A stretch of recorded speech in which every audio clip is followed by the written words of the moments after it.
Welcome to the deep dive.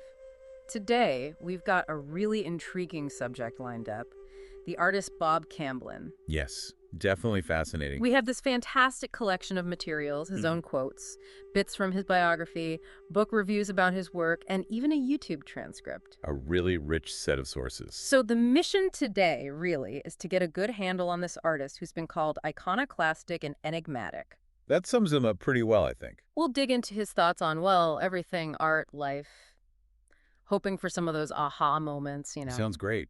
Camblin, born 1928 in Oklahoma, was incredibly prolific, always experimenting with different styles, different media. That's still somehow elusive, right, despite the recognition he got. Exactly. An elusive figure, as the biography puts it. It's great we have so much to work with here. His quotes from decades back, the bio details covering his whole journey, education, teaching, that whole nomadic phase. And his philosophies, too. Plus, those book reviews, Zen and the Art of Enlightenment and the Incomplete Works volume. And that YouTube video transcript, The Girl on the Prow. Lots to unpack. Okay, let's jump right in. It feels like Camblin was all about paradox, yeah. Holding opposing ideas, seriousness and absurdity, all at once. Absolutely. He seems to thrive in that tension. So, looking at his own words, his quotes seems like the perfect place to start. It's like a direct line into his thinking. Totally agree. What themes jump out at you from the quotes? Well, straight away, this idea of impermanence. He has that great line. Fortunately, some things remain forever, or another 10 years, perhaps. Yeah, that's brilliant. It's got that dry wit, but also a real acceptance of change. Exactly. It's like this underlying acknowledgement that nothing's fixed. And you see this alongside his curiosity about, well, everything. Science, magic. Right, like that quote, look into the atom, you get what you need. Look into magic, and you get what you need. He wasn't pitting them against each other. No, not at all. He saw them both as paths to understanding something essential. Philosophy and art were in both, he said. And he aimed for this. What did he call it? Common sense and the perfectly average view. Yeah, but not average as in mundane. It feels more like wanting a balanced perspective, open to those miracles on both sides, trying to see that intensely bright gray. It's a fascinating way to put it. And what about intuition? He seemed to put a lot of stock in that. Oh, definitely. The sixth sense is to be without a doubt. That's a strong statement. It suggests a real trust in that inner knowing. And it connects to nature, too, right? Find something in nature that completes you and then surrender. That really resonates with the Zen ideas we'll probably get into later. But the quotes also show him constantly questioning, like he was never fully settled. That balancing and being for and against phrase. Exactly. And the way he often uses "and yet," it suggests this perpetual state of reevaluation, of holding multiple possibilities. He seemed comfortable with that ambiguity. And it wasn't just his philosophy, it was his view on art itself, that shift he described. Yeah, from art for art's sake initially. To art for life's sake, or art for my sake, or art for survival's sake. It feels much more vital, more immediate. It really does. It tracks his journey, perhaps. And then there's that statement, the visual arts have finally become non-visual. What do you make of that? It's provocative, isn't it? Like the core of the art for him wasn't just the image anymore, but the concept behind it, the idea itself. Precisely. Which maybe doesn't even need a purely visual form. And some quotes just stick with you. Like, step off the train of thought to find the power that is no power. To do the work that is not work. Yeah. To laugh the true laugh. Yeah. That speaks volumes about seeking a different way of being, doesn't it? Less effort, more flow. It really does. Especially today, that idea of stepping off the constant train of thought feels quite relevant. And then that little anecdote, the one about talking of changing the world. Oh, right. And the guy just pays 21 cents for his coffee and leaves. It's such a perfect, understated little moment. The gap between big ideas and, well, just getting coffee. Humorous, but also kind of poignant. It really grounds him. Okay, so the quotes give us this amazing glimpse inside his head. But what about the life? How did his experiences shape this worldview? The biography gives us some clues there. It really does. Yeah. You start with his childhood in Ponca City, Oklahoma, that oil boom era. Must have been quite something. Yeah, the scale of it, the Marland Estate, the pioneer woman statue, these big visible symbols of wealth and maybe ambition. And the bio mentions seeing The Wizard of Oz was a big deal for him, too. Imagination sparked early, perhaps. Seems likely. And it even hints that bits of the pioneer woman pop up in his later art. like echoes from childhood. That's fascinating. Then came his formal training, Kansas City Art Institute. And then that Fulbright to Italy. That must have been huge, seeing the Uffizi, but also the Capuchin catacombs. Wow, quite the contrast. Yeah. Renaissance masterpieces and something much darker, more visceral. You imagine that combination really expanded his visual toolkit, so to speak.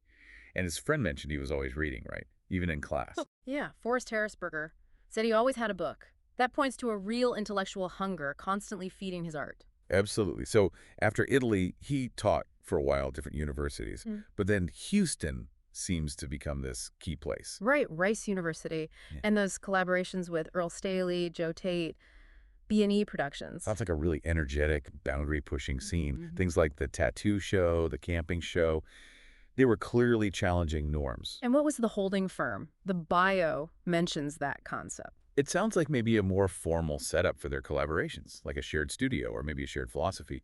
But then the big shift happens. 1976, he just walks away from academia. Yeah, totally radical. Yeah. Embraces this nomadic life. Italy, France, Ireland, Mexico, the South Pacific. Yeah. Just living off his art sales. That's the dream for some, isn't it? But also incredibly bold. It really is. It feels like a deliberate shedding of structures, like you said earlier. Mhm. A full immersion in direct experience, which fits with his focus on intuition. It must have completely reshaped his work. And then that anonymous phase, signing, works as anonymous artists. What do you think was behind that? Well, it seems like a move away from ego, doesn't it? Focusing on the art, or maybe the collective act of creation, rather than the individual artist. A very striking choice. And even later, his work kept evolving those mouches volantes, the optical illusion things with Nancy Giordano. In series like Big Owl and Descent from the Cross, always experimenting. But the bio notes his later visits back to Houston were brief. Suggesting he remained somewhat detached from that earlier life, committed to his own path. Seems that way. This constant thread of questioning, pushing boundaries. Yeah. It's there in his life choices just as much as his art. Okay, so that brings us nicely to the philosophical side. The book reviews, especially for Zen and the Art of Enlightenment, really lean into this. They do. And when you put Camblin's quotes next to those core Zen ideas, intuition, interconnectedness, impermanence, direct experience, the links are so clear. And the way the review talks about viewing his art as an active contemplative process. Yeah, like the art itself is a tool for shifting your perception. It describes his drawings as koans that disrupt linear thought patterns. For anyone listening, koans are those paradoxical riddles used in Zen to challenge logical thinking. So his art as a visual koan, that's a powerful idea. It really is. And leading to everyday enlightenment by embracing absurdity and change, that fits perfectly with his quotes, that balancing and being for and against. So the drawings aren't just pictures, they're paradoxes made visible, blueprints for ideas, riddles disguised as structures. They demand engagement. Exactly. They're not meant to be easily solved. They make you slow down, question your own assumptions. And those recurring motifs the review mentions, tricks of illusion, traps, stillness, they feel loaded with potential meaning. Definitely. Are the illusions about questioning reality? Are the traps about avoiding fixed thinking? And stillness? Is it peace or being stuck? The review suggests it could be either, right? Peace for the wanderer or stagnation. Exactly. It's left open. It forces you to bring your own interpretation, to confront your own perspective. That seems very Camblin. Okay, let's shift to that YouTube video transcript, The Girl on the Prow.